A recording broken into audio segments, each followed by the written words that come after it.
HDK ಮತ್ತು ಡಿಕೆಶಿ ಮಧ್ಯೆ ಜೋರಾಯಿತು ರಾಮನಗರ ಯುದ್ಧ. ರಾಮನಗರ ಜಿಲ್ಲೆ ಹೆಸರು ಬದಲಾವಣೆಗೆ ಎಚ್ಡಿಕೆ ಕಿಡಿ. ಬೆಂಗಳೂರು ದಕ್ಷಿಣ ಜಿಲ್ಲೆ ಹೆಸರು ಬದಲಾವಣೆ ಹಿನ್ನೆಲೆ ಮತ್ತೆ ನಾವೇ ಅಧಿಕಾರಕ್ಕೆ ಬರುತ್ತೇವೆ ಎಂದ ಕುಮಾರಸ್ವಾಮಿ. ರಾಮನಗರ ಅಂತ ಮತ್ತೆ ಇಡ್ತೀವಿ ಎಂದಿದ್ದ ಎಚ್ಡಿಕೆ. ಕುಮಾರಸ್ವಾಮಿ ಹೇಳಿಕೆಗೆ ಡಿಸಿಎಂ ಡಿಕೆ ಶಿವಕುಮಾರ್ ಟಾಂಗ್. ಅವರ ನಡೆ, ಹೆಜ್ಜೆ, ಭಾವನೆ, ಚಿಂತನೆ, ಆಚಾರ, ವಿಚಾರ ಎಲ್ಲ ಗೊತ್ತಿದೆ. ಬದಲಾವಣೆ ಮಾಡಲು ಕುಮಾರಸ್ವಾಮಿ ಹಣೆಯಲ್ಲೂ ಬರೆದಿಲ್ಲ.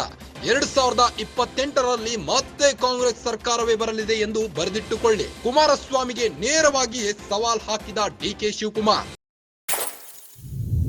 ಎಚ್ಡಿಕೆ ಮತ್ತು ಡಿಕೆಶಿ ಮಧ್ಯೆ ರಾಮನಗರ ಯುದ್ಧ ಜೋರಾಗಿದೆ. ರಾಮನಗರ ಜಿಲ್ಲೆ ಹೆಸರು ಬದಲಾವಣೆಗೆ ಎಚ್ಡಿಕೆ ಕಿಡಿಕಾರಿದ್ದಾರೆ. ಬೆಂಗಳೂರು ದಕ್ಷಿಣ ಜಿಲ್ಲೆ ಹೆಸರು ಬದಲಾವಣೆ ಹಿನ್ನೆಲೆ ಮತ್ತೆ ನಾವೇ ಅಧಿಕಾರಕ್ಕೆ ಬರುತ್ತೇವೆ ಎಂದ ಕುಮಾರಸ್ವಾಮಿ. ರಾಮನಗರ ಅಂತ ಮತ್ತೆ ಇಡ್ತೀವಿ ಎಂದಿದ್ದ ಎಚ್ಡಿಕೆ.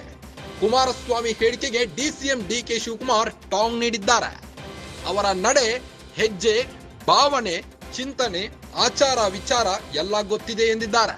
ಬದಲಾವಣೆ ಮಾಡಲು ಕುಮಾರಸ್ವಾಮಿ ಹಣೆಯಲ್ಲೂ ಬರೆದಿಲ್ಲ ಎಂದಿದ್ದಾರೆ. 2028ರಲ್ಲಿ ಮತ್ತೆ ಕಾಂಗ್ರೆಸ್ ಸರ್ಕಾರವೇ ಆಡಳಿತಕ್ಕೆ ಬರಲಿದೆ ಎಂದು ಬರೆದಿಟ್ಟುಕೊಳ್ಳಿ ಎಂದಿದ್ದಾರೆ. ಕುಮಾರಸ್ವಾಮಿಗೆ ನೇರವಾಗಿ ಸವಾಲ್ ಹಾಕಿದ್ದಾರೆ.